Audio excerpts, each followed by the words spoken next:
The saga of pre-intro updates continues. Nick, there still is a cardinal that terrorizes my life. What is going on with your life with this cardinal? Is it the same cardinal? Same. I mean, Nick, how could it be any other cardinal? It knows all of the windows. It knows when I'm recording. It knows when I'm not recording.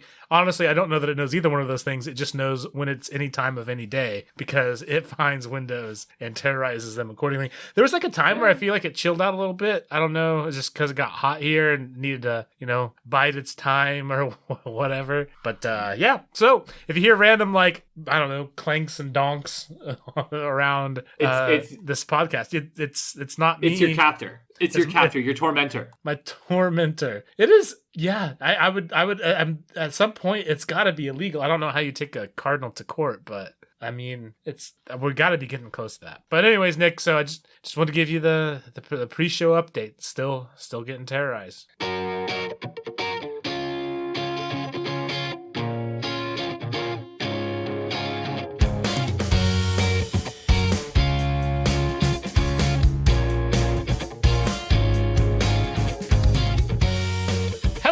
Welcome to the year we started a podcast. It's a podcast born phoenix-like from the ashes of last year's podcast.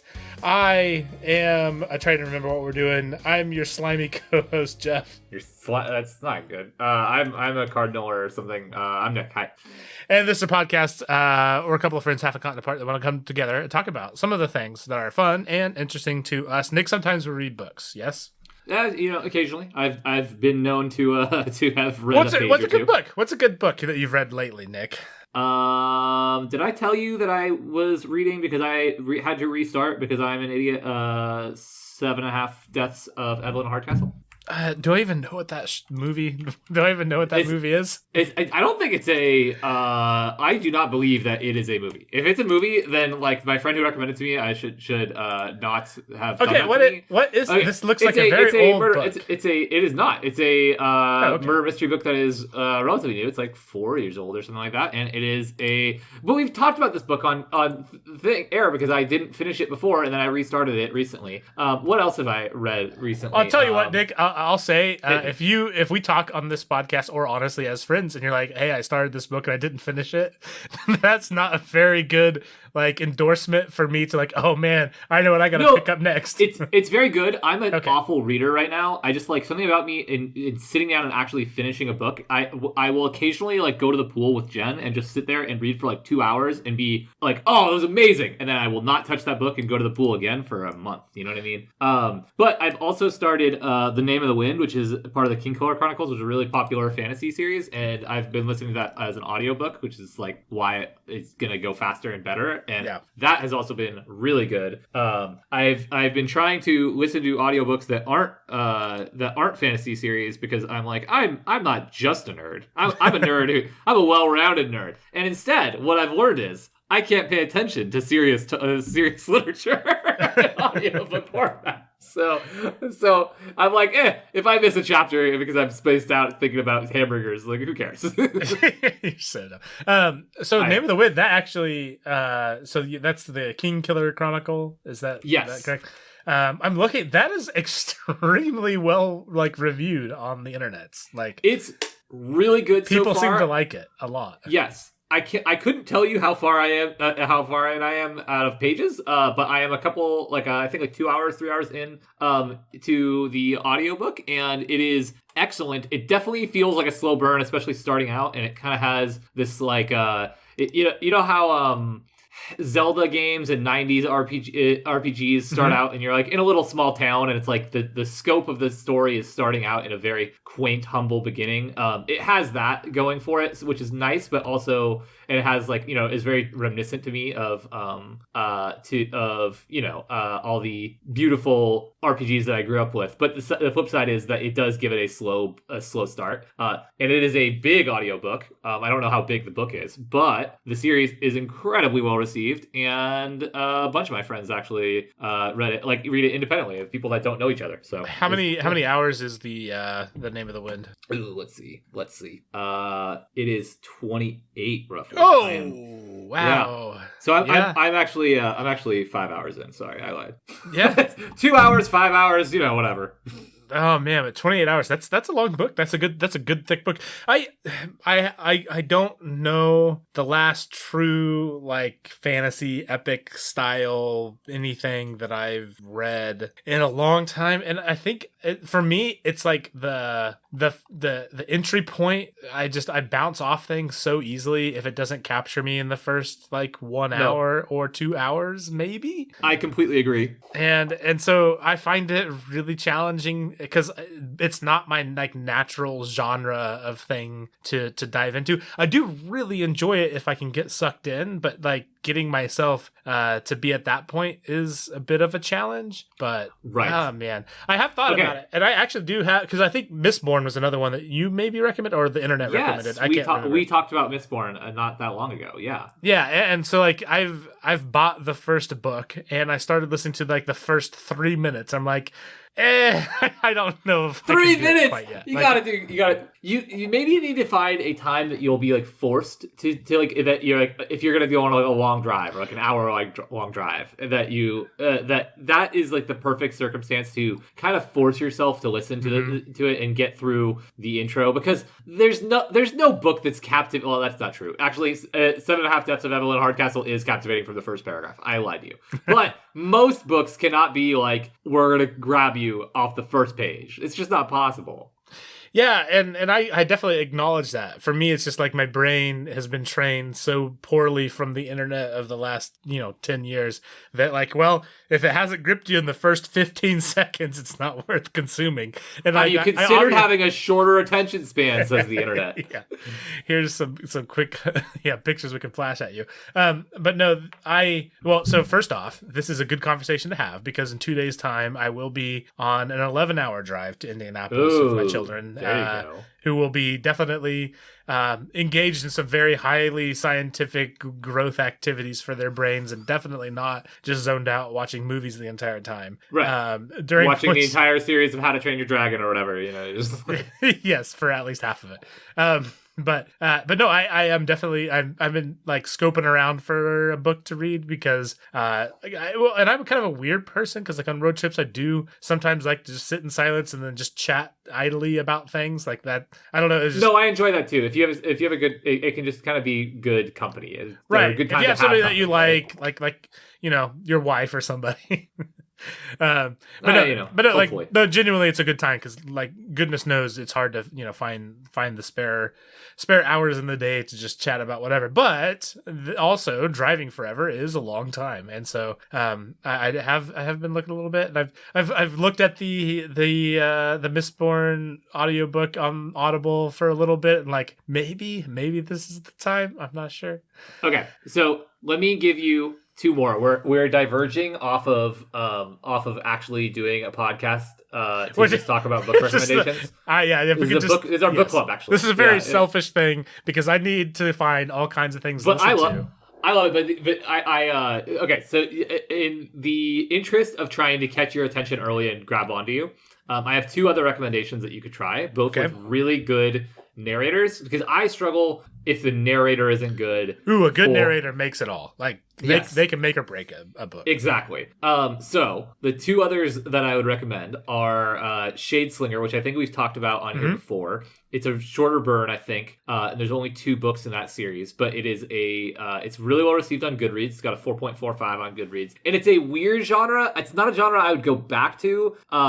It's called a lit RPG thing or book, and we've talked about this, but it's a book that's kind of about playing an MMO. So it is a total it's the setting is in a VR MMO, like a futuristic MMO. We have talked about this. Yes. So total love letter to MMOs, and the narrator is an excellent one, and the other one, if you want to like try something completely different, you should listen to A Knight of the Seven Kingdoms, which is the novellas that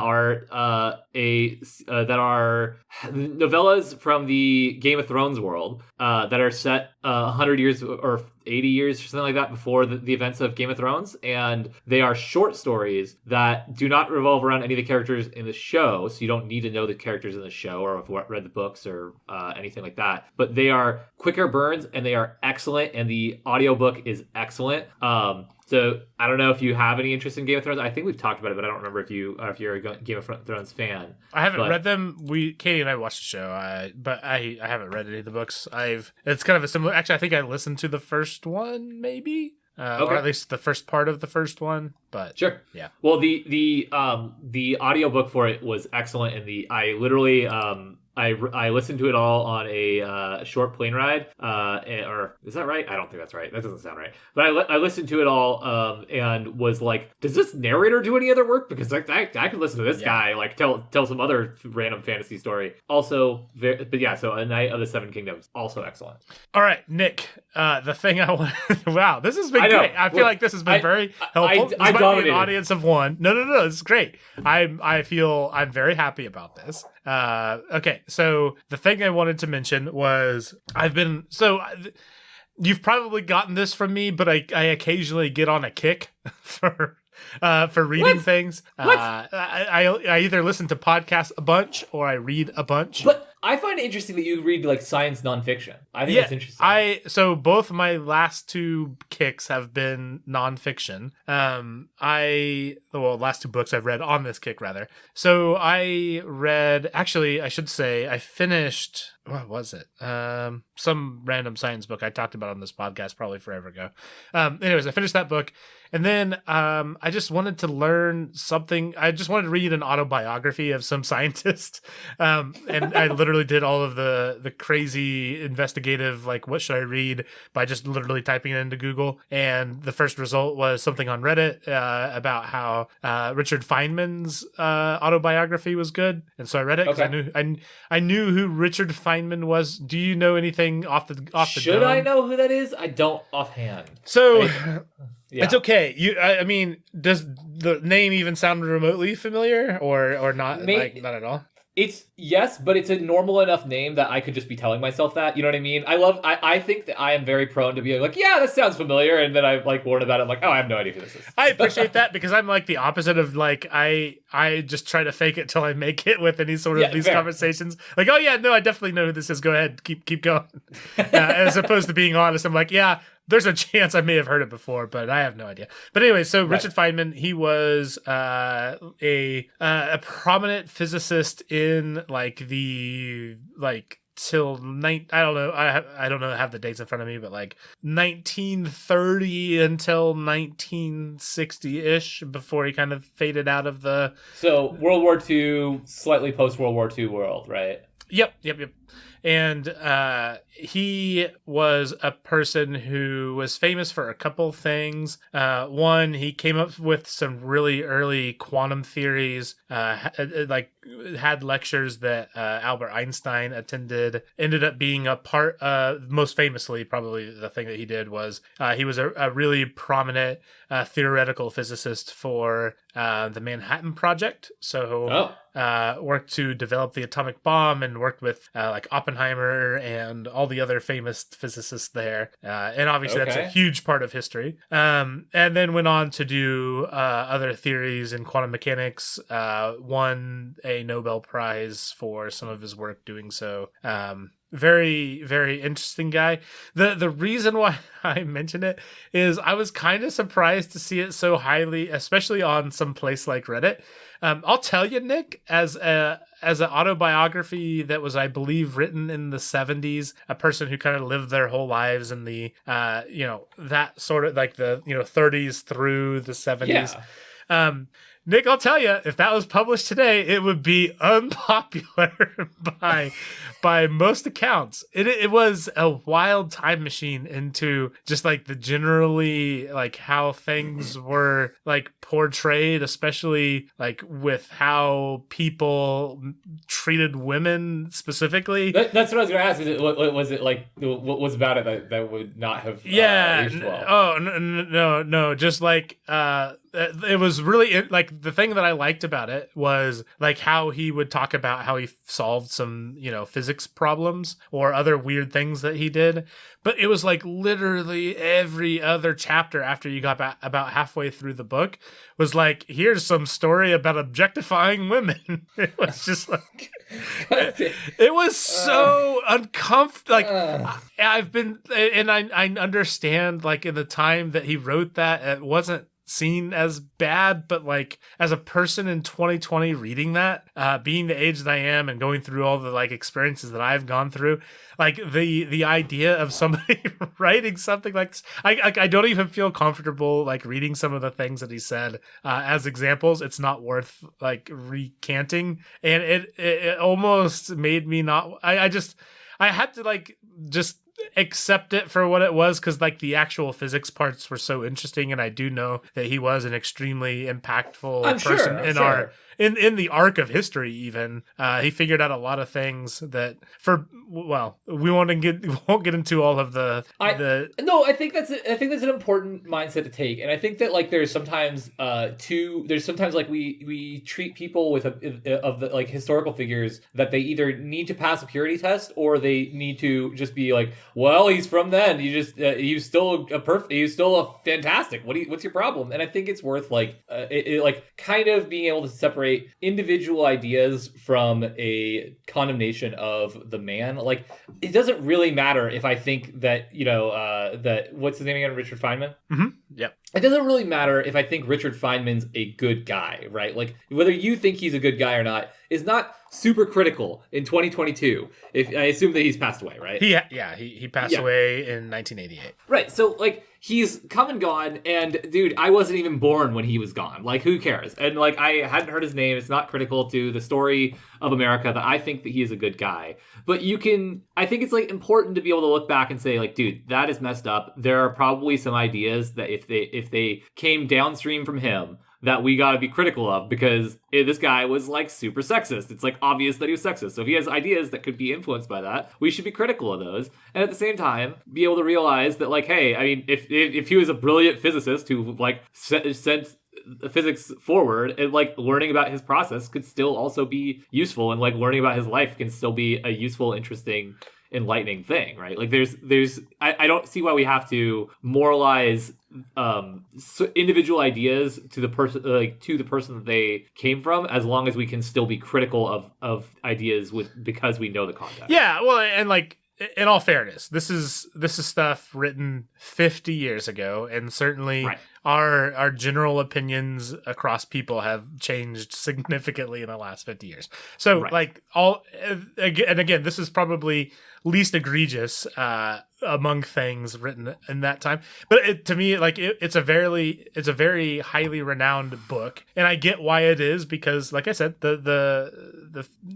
physicist side of things is incredibly interesting, and like hearing about a person who just randomly bumped shoulders with Albert Einstein and Robert Oppenheimer and things like that. Like hearing those things are captivating just from a historical standpoint. And he's an excellent storyteller and a very charismatic person in general. You get the feel, and honestly, which is also really cool, because I went and I just watched some lectures that he did, because he was still doing lectures in the 70s, and so a lot of them are recorded, and that's interesting, out on the YouTubes as an old man. So like but he like even then, so like he was talking about what computers are going to be capable of again in the 70s, and he is so spot on so many things that he thought literally 30 years plus before any of that would have came to fruition. And it's really interesting to hear somebody with that sort of mind that's capable of extrapolating from a very, very small thing that we had in the early computing days. And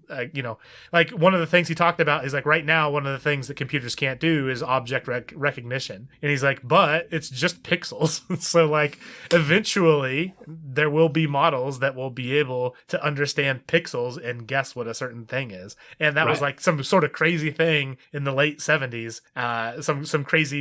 Some crazy guy talking about all kinds of unheard of things, but 100% correct. That's exactly how it played out. But anyways, very interesting brilliant. stuff. It's interesting and brilliant, and it's also interesting because I think that a lot of predictions on tech didn't pan out, right? But that sounds like people who were engrossed in it were probably pretty aware of like the things that could come. It's really cool and really interesting. Yeah, and like it's one of those interesting things where you truly understood that the guy that was giving the lecture when you're watching it, 40 years later or whatever, he wasn't just like a propagandist or somebody trying to make headlines. He literally just gave his opinions on how things were. None of them were outlandish or ultimately wrong, honestly. Like they were all things that happened. And honestly, he kind of undersold it in some cases, and which was, I don't know, it was just a very interesting experience. Very interesting book. Not 100% sure I would recommend the entire thing. Just, it is a very interesting read, but him as a person and the things that he did, very, very interesting human being. So anyways, I don't know how we've spent 20 minutes recording now I'm deeply sorry about it. No, it's good. I love it. But yeah, there you go. Richard Feynman, interesting guy. All right, Nick, time to take us to a quick interlude here about something. Okay, so we're just doing Nick and Jeff talk random thoughts in their heads, not research stuff today for me and you, because I will say the last topic, Nick, is researched as hail. So. Oh, good. Well, hell yeah, that's what I like to hear. Don't worry. Okay. We'll get there. I have a question for you, my friend. We've talked about this a little bit, I think, in some different contexts, but I want to hear your perspective on it, especially as a football guy. And I'm sorry to all our fans that aren't sports fans. I don't know what you're doing here. Shame on you. It's not true. Get with it. Okay, so I watched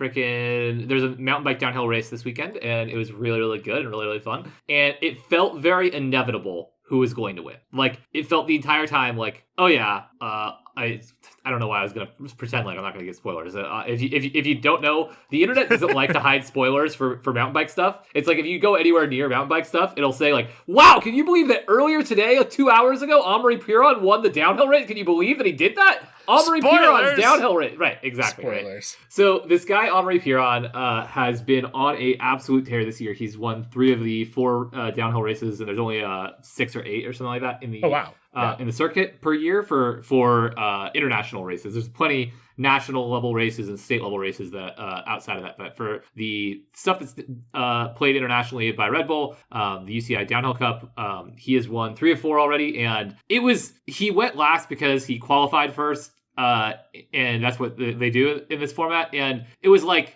oh yeah, well nobody else has had a perfect run, so Amaury's gonna win. Like, it's just a given. Like, yeah, I mean, nobody else has been perfect. There's been some people who've been better on top than the guy who's in second place right now. So yeah, like Amaury's gonna win. And then he came out and he stomped it, and it was insane. And everybody else was in like I think it was like 3rd through 20th place, or 5th through 20th place was in a second and a half window, and then he won by a second and a half over the guy in second place. Oh my. Yeah, it is a very short track, 2 minutes 47 seconds or so, I think is the winning time. So like it's a very short track, and in mountain bike downhill terms, a minute or a second and a half is a solid win. Like in racing in general, yeah. Like if you're talking a second and a half, and nearly any racing anything, that's a long time. Right. I'm sure as you get longer and longer races. Sure, if you're racing a marathon, a second and a half is pretty close. Exactly. But yeah. Exactly. Okay, but the point is, it was like inevitable and also kind of awesome, but also kind of weird. It was like, okay, are we excited that he's so good? And then it's like the competition's so stiff and the people have to be perfect. I don't know if I think of like dominance in sports as a good thing or not. I have been a fan of teams that have been dominant, and I don't really think that I've been a hater of teams that have been dominant in the NBA. Not so dominant that I felt they were like, I liked the Warriors, the 2017-2018 Warriors. You know what I mean? Mm-hmm. So those teams, it was like, it felt like it was their stuff to lose. They were on top of the world, and I was just like along for the ride, and it was super fun to watch Steph and KD be insane together. And I don't know, is a team being too dominant frustrating for for you as a person who is not, if you've ever had that experience and you're either not a fan of them or you're like a neutral fan and don't care either way about it? So for me, I have felt some frustration with an overly dominant team called the New England Patriots over the years. And that has waned pretty significantly. For one, they had like 7 years there where they did not win any Super Bowls. So that helped. So that's like almost as short as like a normal team. Right, like as you do. Now there still were like 6 or 5 or whatever there were in there, so that's pretty insane. That is nuts. So but I could feel like like if Durant and the Warriors would have stayed together and they would have won, 85 championships or whatever, I would have seen that as poor. I will say I don't feel that I've never felt that way at an individual sport, and I don't know that I have a whole lot of things to compare it to other than Formula One. But yeah, I do have a little bit of a sense of like, well, it's definitely their race to lose, or it's like one of these small handful of people's races to lose. However, because of the nature of the sport, them losing the race certainly does happen. So like, sure. They are certainly the favorites, but also upsets happen literally almost every time. Yeah.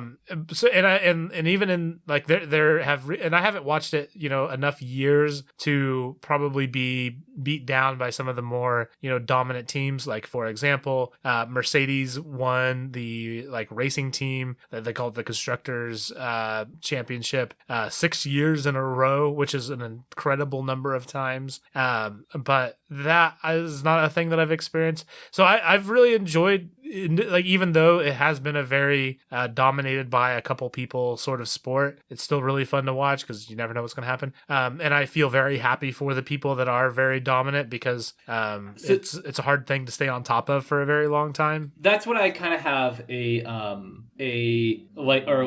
noted down here is like there's a lack of tension when someone's so good in a way because it's not as random, so there's not the field doesn't feel as open, but there's also like an appreciation for greatness, right? Like it's like this guy has been doing it so well for so long, or this team or group or whatever it is, right? Yeah, and then also when they're on their way out or if they're struggling a little bit, there's certain things that can like kind of turn that what maybe would be a little bit of regret of seeing them in the top 3 or 2 or 1 week after week after week, it can turn that into like an excitement for them. So for example, I mentioned Mercedes, their drivers Lewis Hamilton has been their number 1 driver for a very long time, and he is now 37, so like getting up there in years. Decrepit. Yeah, can you only imagine being so old? I can't. But I hopefully I'll die before such a terrible thing happens. Right? Yeah. I hope I get put out of my misery. But but anyways, so he hasn't done super great. He's done pretty well, but not super great.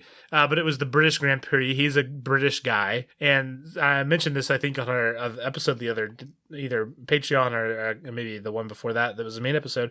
But like it was the British Grand Prix, and it was a crazy situation that had happened, and the last like 5 laps of the race, and he had the chance to, after having been behind like the entire time, had the chance to be in the top 3, which is a really, really big deal in Formula One, to make the podium. And right. So like literally just like yelling for him to like make to go, and like it was just like it's weird how how not in control of my feelings for wanting him to do good, even though he's a person who's literally been one of the most decorated Formula One drivers of all time. Just because it's his home thing, yeah. And and this is it. Like he struggled for so long, and he's such a nice guy, and I don't know. It's an interesting thing. Yeah, for sure. That makes sense to me. It's weird because they have had success already, right? Like they don't need the success. Like they right. But at the same time, when they've been so great, you're just like, yeah, I want you to win, dude. You're great. Yeah. All right, Nick, we have to move on because I've spent way too much time to cut it from the podcast, and so we need to give it due justice here. I've just been killing time waiting for this. I mean, that's not fair. I've enjoyed the Nick, what has happened today? What has happened today? Can you please tell our listeners? We got James Webb. James Webb Space Telescope. You got it in one. I did get it in one. Photos today, and I've seen thumbnails. I have not clicked on any because I because I wanted to get my reaction live with you, my friend. Okay, so here's the thing. For our listeners, James Webb Space Telescope is something that has been in the works for, I think, like flipping 30 years. We were supposed to launch it, I think, like stinking 10 years ago at this point. It launched Christmas Day, I want to say. I have a video of it with my son and I watching it launch. It was kind of unclear when the first images would be made available. It's been like tease after tease after tease for when there would actually be anything. And then we found out that July 12th, the day that we're recording at 10:30 Eastern time, 9 o'clock my time, well, 9:30 my time. There were going to be images. And then later on, they announced like, hey, just kidding. Spoiler, there will be something the day before. So we got an extra image the day before to build some good NASA hype for this. And I'll tell you, Nick, it has been worth literally every second of waiting. I have enjoyed this so much. It is absolutely incredible. And I would love to take you through a little bit of a journey through some of the history of things, talk to you a little bit about some of these pictures. Tell me that. And talk about it. I will say, this is a podcast where the only image you can possibly see is the time at the bottom of the podcast player going by. Jeff, why have I been recording myself on video the whole time?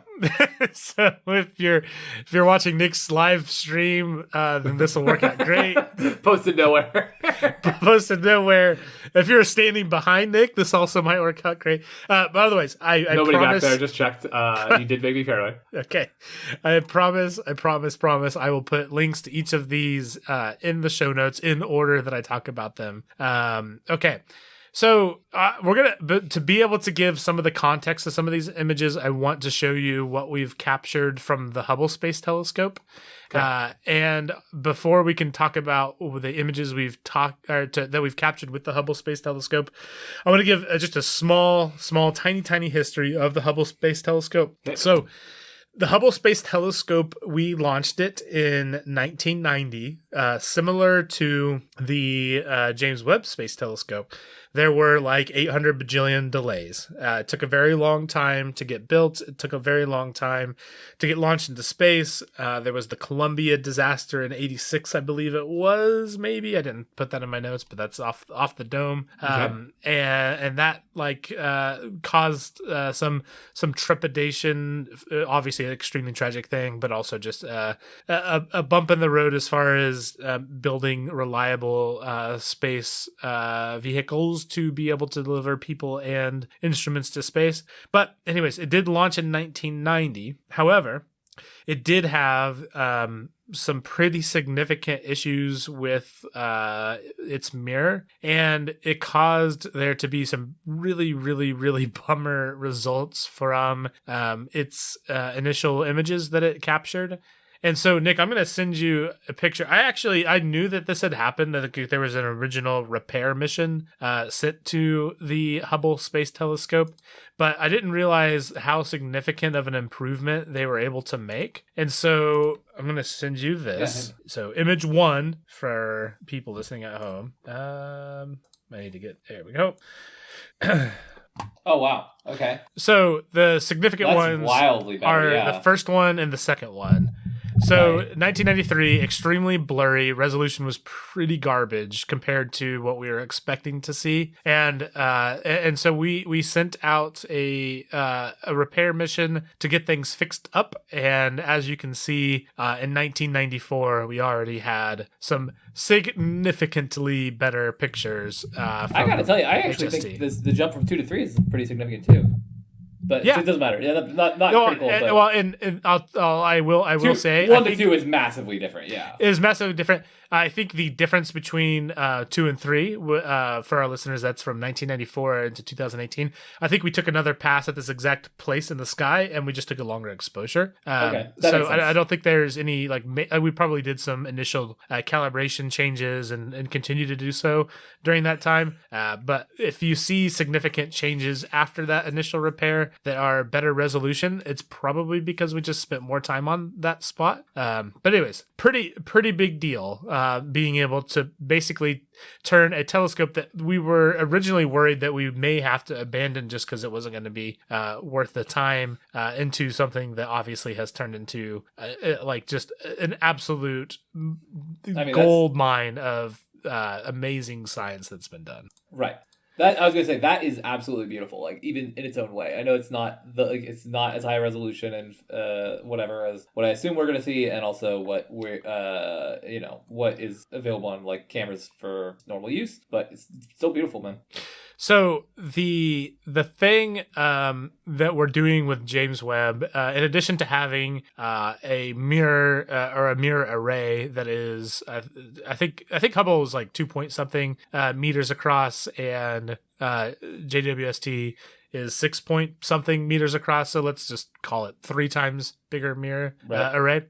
So aside from that, it also has much better cameras. It can record, or it can take images in the near infrared and the mid infrared. So the near cam and the mirror cam, and it is going to. They both have different benefits. So the near cam, the near infrared, allows us to take pictures that are closer to like what we would consider to be visible light, like what we would see, which has all kinds of scientific benefits. There's all kinds of things that being able to see things closely to how we would see them, obviously that's good. But then there is the mid infrared, which is a little bit further from what we call visible light, and it allows us to see through dust and other things. Oh, cool. Of which in space turns out there's a lot. So I was gonna say. So we can see, and when we get to the last image that I'm going to show you today, you can see just how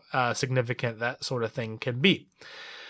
So what we did with the Hubble Space Telescope, one of the things that was one of the experiments that we wanted to do was point the Hubble Space Telescope at the darkest part of the sky, and see if we could try to measure just how many galaxies there were in the universe, or how old the universe was, like what is in this dark point of sky that we could look at. So this was taken after the repair, and it's not a complete image because of some issues, but this was what they pointed at, the darkest point that they could, the darkest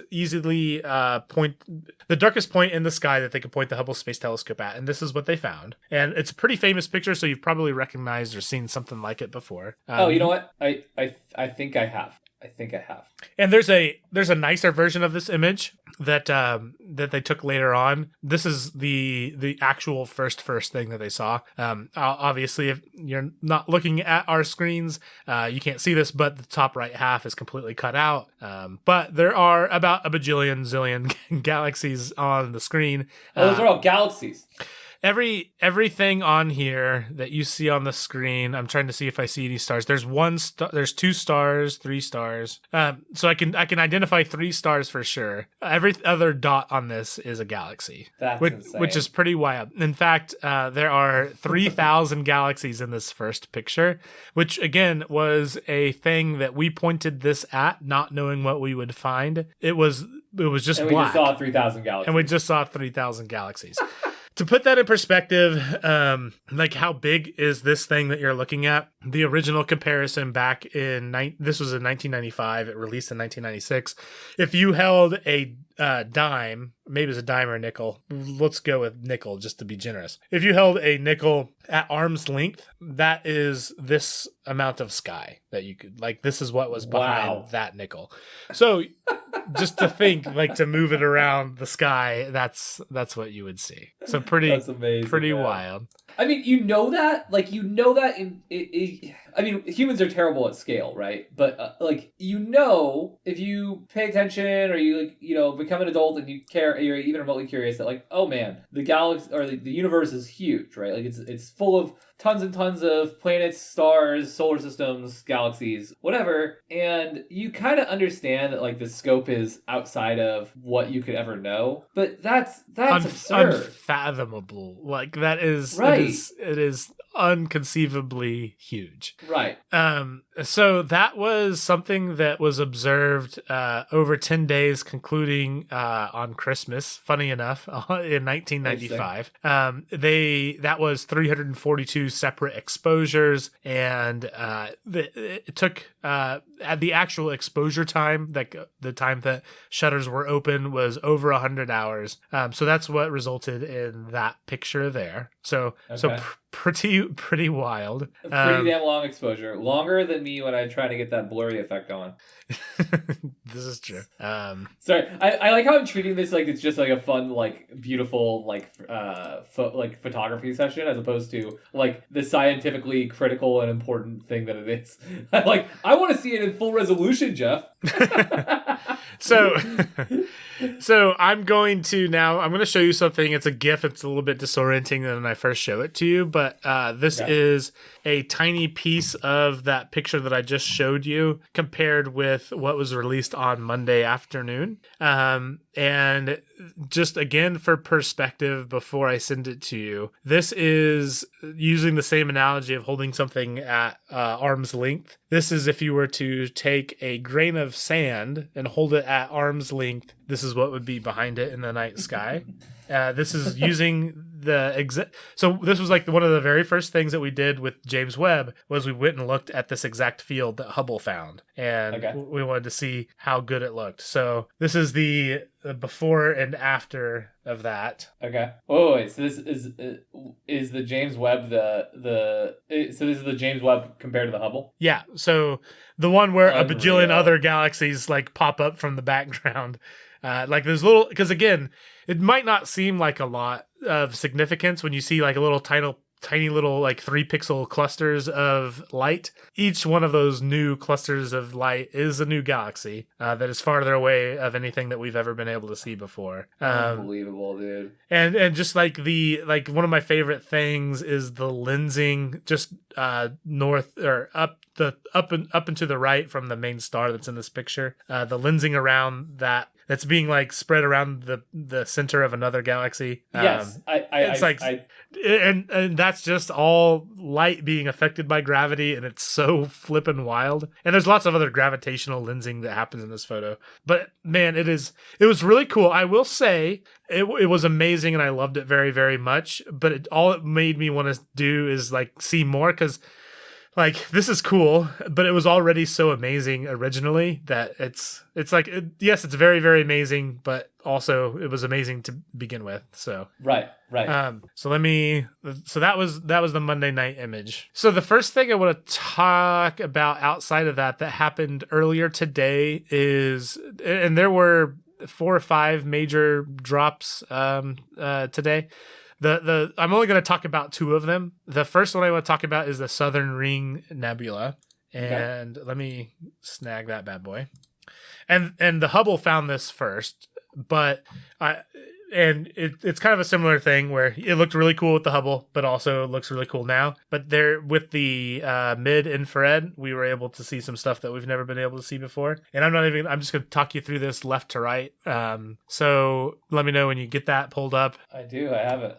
So the one on the left, this is of a star dying. That's what I was gonna say. I mean, this looks. Isn't it wild? Isn't it wild? Like just first off, can you want to describe a little bit on the left image, like what is it? I mean, I don't even know how to describe it, except that it looks like this looks like it's out of a Marvel movie. It looks like a special effect of like, so you've got a very bright blue center. It's a similar starry sky to the GIF that you sent me, or GIF, I don't know.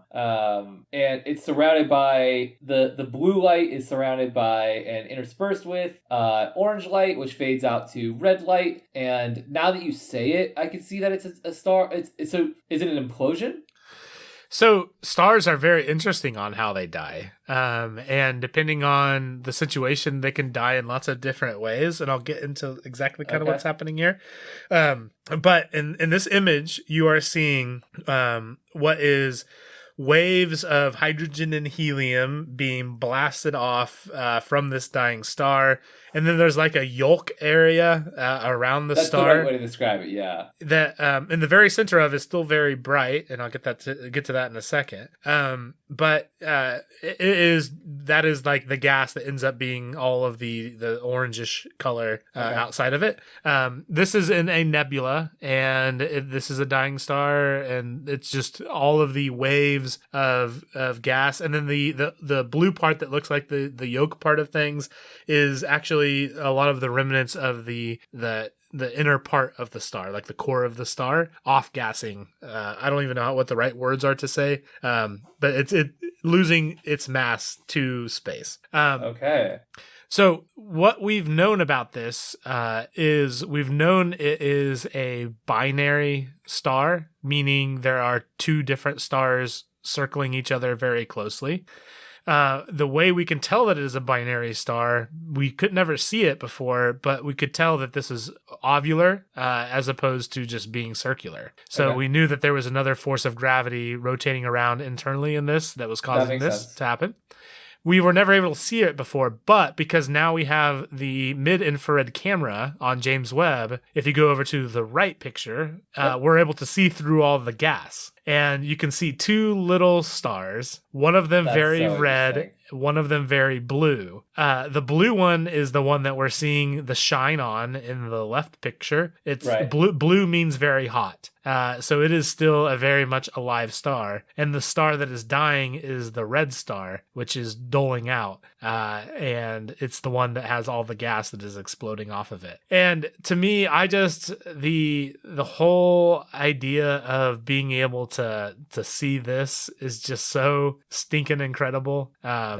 It is insane. We've never been able to see something like this in this much detail. Can I be like a dum-dum? I'd never considered that like stars could be within each other's gravitational proximity. Like I never even considered that was a thing that happened. Like the binary star situation. It happens a lot near like when the denser a nebula gets, which nebulas are where stars are born. The more likely that is to happen. And then also like if you have two galaxies collide, that is also the sort of thing that can happen. Is two stars get caught in each other's gravitational pull, and then they circle each other very fast. There's one, I believe, that is a binary star, and it's called Betelgeuse. Is Betelgeuse a binary star? Is Betelgeuse a binary star? Question mark. Hey, Jeff. Nope, quick. It's different. That's a different thing. It's different. Got it. Jeff, real quick, you know a lot about stars, dude. I didn't realize space. I didn't know you knew all this stuff. I mean, I knew you were knowledgeable of like the history, but I didn't know you knew all this stuff about like the facts of how like the mechanics of stars and stuff. Like that's sick, man. I do know some things. Also, Betelgeuse is it. Some people think it used to be a part of a binary star system, and that they've collided to one another. So, not completely unfounded. My memory of that, but gotcha. Also, so wait, it previously was, but it collided with another nebula. The two stars, the two stars combined. Maybe it's theorized. So Nick, the other thing I wanted the other picture that I just, and this was the last one that they released today, was the Carina Nebula picture. A Carina Nebula is something that was also photographed from the Hubble. It's a picture from within our own Milky Way, so not looking at something a bajillion, infinite, billion, whatever mile or light years away. This is something that's actually only 7,600 light years away, only. Only 7,600. It's extremely, extremely beautiful. Let me find the Hubble one here. Hold on. Stand by. So, but the crazy thing that we were going to tell me is that, so this is before, like, freaking, this is, the thing you're going to send me is 7,600 light years away, which means it's a photo of 7,600 years ago.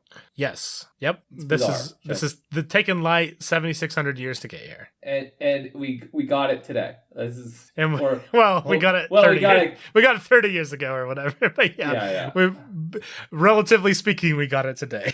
Yeah. Insane, Jeff. So fresh off the press. So this is from the Hubble, and I will admit this is one of the most beautiful things ever.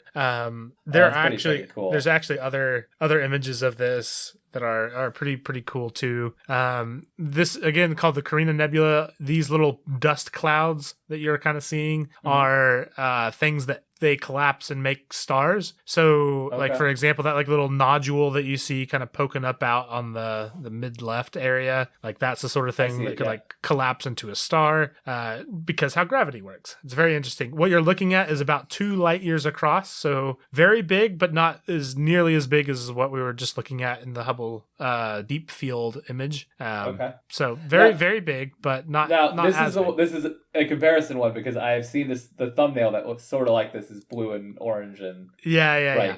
So let me. And I will say, Nick, I'm gonna be linking you. Actually, hold on. This will be a fun game. Okay. I want you to click this. This is 136 meg. I'm not sure how fast your internet is. This is the actual full resolution one. You're not gonna find this one anywhere online. Okay. Open. Let's see how long it takes to open. It's open. Oh man, Jeff. But Jeff. And I can zoom in really far. Oh my gosh, Jeff. Do you want to again give a quick explanation of what you're able to see, especially given that because that's another thing too. People see this junk on flipping Twitter or Reddit or whatever. Like, this stuff is so much higher res than people realize. Right, like, that's what I was going to say. Is like, I mean, if I view it in a browser, if somebody links it to me on Twitter or something, it's going to get compressed to hell and back. So it's an incredibly vibrant, starry sky with like the top left corner and the bottom left corner are both pretty dark, but the middle, the most of the image is dominated by this orangish red hue, like waves of dust. It looks like to me. Is that what you said? This is the dust, right? Yeah, it's all a bunch of dust in a cloud or a star-forming nebula. Right. So just waves and waves of it that are incredibly vibrant and interspersed with stars behind them or in front of them, I'm not sure, and massive stars all over the screen. Like, this is more of like what people would like. This is more vibrant and bright than any art you've ever seen depicting like a fantastical image of space. It just is. It just is. It's So Nick, real quick, I just wanted again, this is the very, very extremely visual thing on an audio medium. So yeah, I don't know how much describing it we can do, but just for fun, which isn't even the point of this image, but definitely a thing that you do not get in the Hubble version of this. Just zoom in a little bit at top, like where the dark part is in space. Yeah, I have. And there's every single one of those dots that are not fractalized, like where they have like the I don't know, fractals, like the little long shiny things, the starburst, spokes, basically. yeah, the starburst things. Every single dot that's not that is a galaxy. That's insane. And just you can zoom in and you can find pixel on pixel on like any part you zoom in on, there are like your screen is consumed with multiple dots. So like if you are fully zoomed out and you're like, oh man, there's so many, and you zoom in, there's more, and you zoom in, oh, there's more, oh, there's still more, no matter what I do. Yeah. It is, I don't know. This one to me was the most moving, especially seeing first off, the amount. What's really cool to me about this one is the amount of depth that you get as opposed to the one that is from the Hubble. Yeah. The Hubble, you can't see through nearly as much dust, so it kind of looked like it's all like one flat dust cloud. Whereas on this one, you can clearly see like there is an immense amount of depth in this whole nebula area. Also, this is a very tiny piece of the sky that they have observed. There are lots of other things in this whole Carina Nebula that are very interesting that I literally cannot wait to see. One last tiny thing. This is this will be a thing that we'll have to bring back up when they actually get an image of it, because I can't imagine that they don't. This is a star that is like 400 times bigger than our star, and it is the closest such star to us that we have. And it used to be a binary star, and they are like starting to fuse. And this is our best picture so far that was taken from the Hubble. Okay. It's in the same cluster or same nebula as the stuff we just looked at. Yeah, I need to see me an updated picture of that thing. Yeah. Because that is in flippin' insane. I don't even know. So this is one of those moments. It is insane, by the way. It's absolutely nuts to think about stars merging. Also, for perspective, the distance from the middle of that star right there to the outside of it is like almost our entire solar system. So, no, that's not true. But I do think it would swallow like and get close to like outside of Mars and close to Jupiter, which is pretty big. So, these things, I'm not like a romantic who's moved, or I'm not the kind of person who's moved super hard into tears or anything like that. And like, I'm not so existential that like this is going to break my sense of self. But this is very humbling in terms of like thinking about how small we are, considering how like, you zoom in and you find like, oh, there's like a single white pixel here. And that could be like our entire solar system or our entire galaxy. And we're just one of, I was going to ask you, do we know how many galaxies are represented here? Is it hundreds of thousands, tens of thousands? In the picture behind the Carina Nebula itself? Yeah. I mean it's in the hundreds of thousands, and again we're still talking about. I mean, this is just a picture of a very. This is part of the Milky Way galaxy. One tiny piece of one spiral of the Milky Way galaxy, and the galaxies behind it. This is nothing. Like it is. I mean, I've had the fortune of being in the Midwest where we don't have a whole lot of light pollution, and on a really nice day you can see the Milky Way through the sky, and this is just a tiny little speck of that that we're pointing a very, very expensive, very, very cool telescope at. Right. But yeah, like it is. This is an incredibly small part of the sky. So is this revealing stuff for like does this type of image explicitly reveal the location of new galaxies? 100%. Yeah. So that's my last thing I wanted to mention. We are finding things that we didn't know existed. And this thing has been the images we're seeing are from the first 5 days of operation. This thing is quoted at having a horizon of 20 years, and NASA is extremely conservative with the estimates that it gives for how long they expect things to last. For example, Hubble Space Telescope in 1990, it was supposed to live 15 years, and you'll note that it is still going strong. That's awesome. And it's actually now expected to last until 2030 to 2040. And again, that's being very conservative NASA numbers. It's very likely that this thing could go well past 50 years. And so the idea that we're already saying that after the successful launch and deployment, we still think that JWST will be active and live for 20 years. That's already longer than what we said for Hubble. And Hubble had an extremely huge problem. Like that, there's a very good likelihood that this will last through both of our lifetimes as far as the science that it does. And this stuff that we're seeing, absolutely amazing pictures, is very cool. We already knew it was here, so like there's no surprises, just seeing it better. But this is the first 5 days worth of stuff, and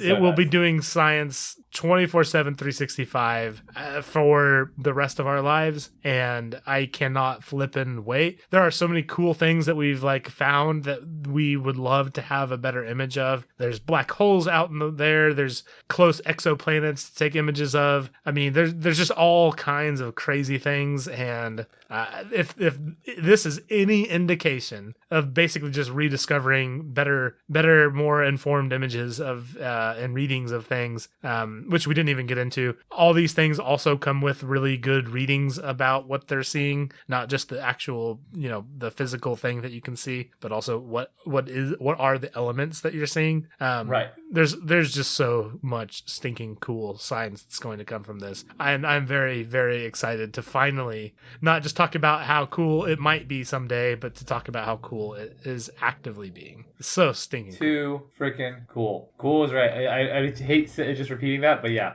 cool is right. And it's the sort of thing that just makes me happy. At the end of the day, there's so many terrible, sucky things that go on in the world, but to learn stuff about our universe and our galaxy and the bajillion galaxies around us, it's again, like kind of what you said, not to be too sappy about it, but it's the sort of thing that just kind of puts you in your place about your size in the universe. Yeah. It's pretty spectacular how impressive this stuff is, and it's cool. I couldn't agree more, and it is too freaking cool, man. All right, Nick. Well, now that I finally got to have my James Webb Space Flippin' Telescope episode. This is my favorite one. This has been my favorite one of the bunch. I feel bad because I feel like I often don't have anything to say during them, but like I enjoy them, and today's was even freaking better. Well, I appreciate that. Right when I loaded into our original show notes, I happened to highlight over our list of recurring segments, and I literally was right at space stuff, so I feel like that's fitting. Space stuff. Anyway. If you want to enjoy more of our random stuff that we do on a shorter form, you can do so on the off weeks that we don't upload here. That is our Patreon only podcast, which you can check out at the year we started another podcast, which is at patreon.com/TiWSAP. Yep, and you can also follow us at TiWSAP on Twitter, Facebook, Instagram, TikTok, and YouTube. And you can find all of that at TiWSAP.com. Nicholas, thank you for joining me on our trip through the galaxies and universes and a bunch of books that one or both of us have read or will read. Or will read eventually. Dude, thank you, man. This is so freaking fun. I'm like blown away. I'm still looking at the freaking image, by the way. You are welcome. This has been the Year We Started a Podcast. Thank you all for listening.